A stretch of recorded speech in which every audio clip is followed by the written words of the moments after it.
기원전 300년 어느 가을날 고조선 왕검성. 할아버지, 저 검은 칼은 뭐예요? 우리 청동검이랑 달라요. 아, 그게 바로 철검이란다. 새로운 시대가 왔구나. 70살 된 할아버지가 10살 손자에게 이야기를 시작했어요. 내가 어렸을 때는 팔조법만 있으면 충분했는데. 팔조법이요? 그래, 우리나라 최초의 법이지. 그런데 이제는 부족해졌어. 왜요?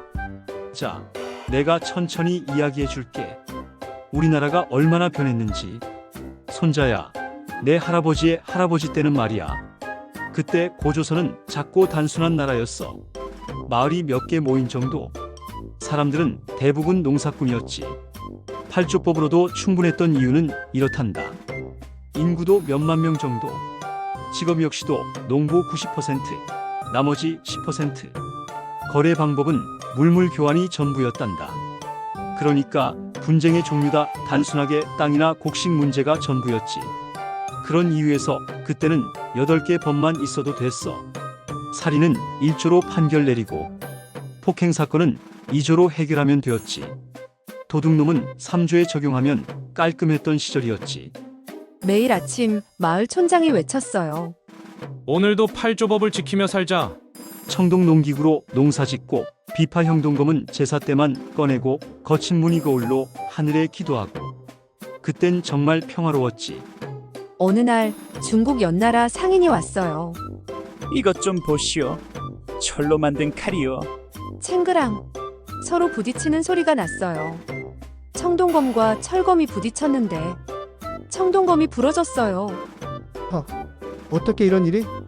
철은 청동보다 3배는 강하오. 고조선 사람들은 깜짝 놀랐어요. 철제 농기구로 농사를 짓는다면 농사 입에 빨라지고 철제 무기를 이용한 전쟁에서 압도적 승리를 거머쥐었다는 소문은 삽시간에 퍼졌어요. 일상생활에서 철제 도구는 집 짓기도 쉬워져서 새 집을 짓는데 한 달이면 지을 수 있게 되었답니다. 철기가 들어오면서 새로운 문제가 발생하기 시작했어요. 철 광산은 누구 것이냐부터 시작해서 광산 소유에 대한 내용은 팔조법에는 없거든요. 철 기술은 누구나 배워도 되는 건지 까지요. 새로운 기술에 대한 법적인 내용은 없지 뭐예요. 철로 만든 무기로 위협을 하는 상황에 대한 법도 없는데 이건 생존에 관련된 문제임에도 팔조법에는 이런 내용이 없어요. 청동기 시대엔 없던 일이었단 말이죠. 촌장들이 모여 걱정했어요. 팔조법만으론 부족해. 새로운 법이 필요해. 이렇게 생각은 많았지만 정작 누구 하나 뚜렷한 방법을 내놓지 못했어요.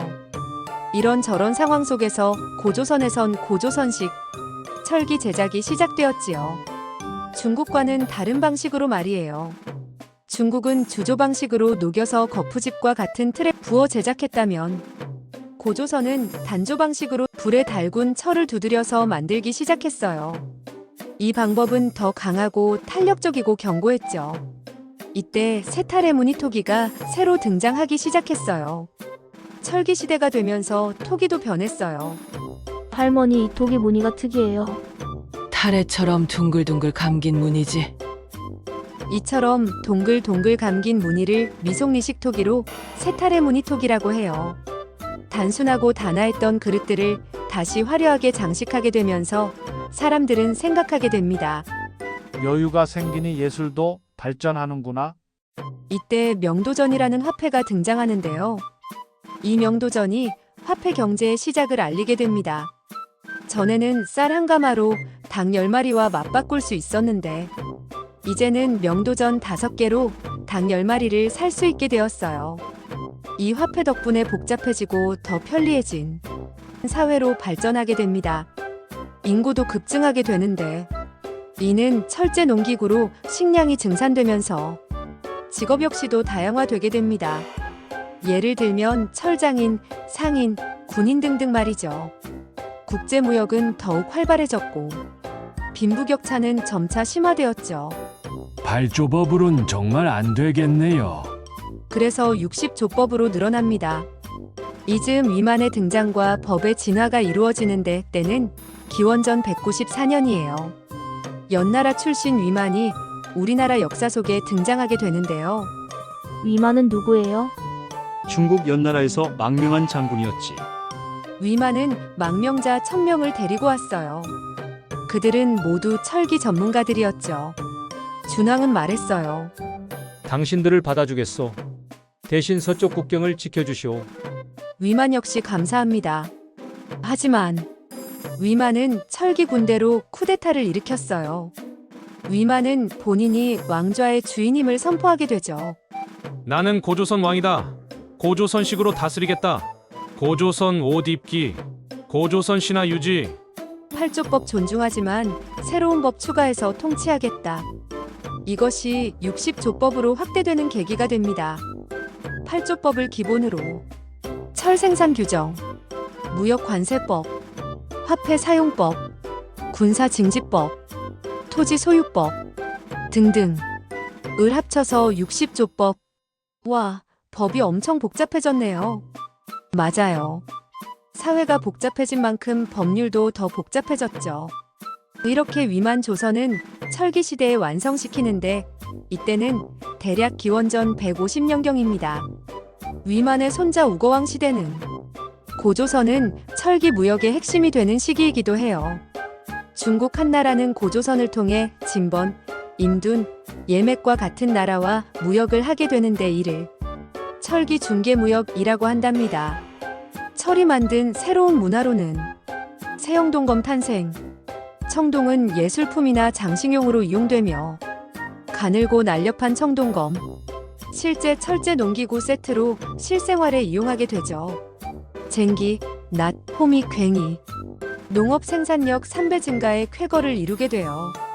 철제 무기로는 철검, 철창, 철화살촉, 최강의 군사력을 가지고 나라를 지킬 수 있게 되었어요.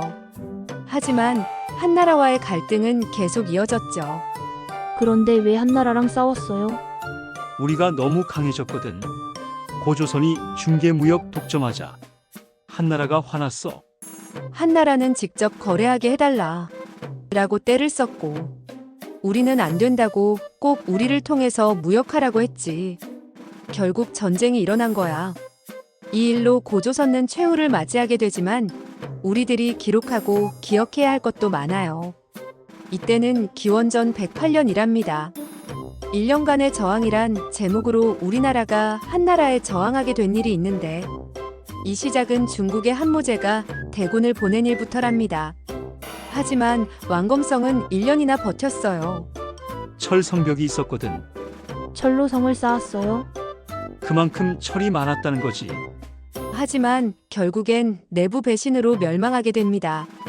그래도 고조선이 남긴 유산인 8조법이 60조법으로 발전하게 되면서 후대 법전의 기반이 되었으며 청동기에서 철기로 이어지는 기술 독립을 이루었으며 부족국가에서 고대국가, 드디어 국가체계를 만들었다는 거예요.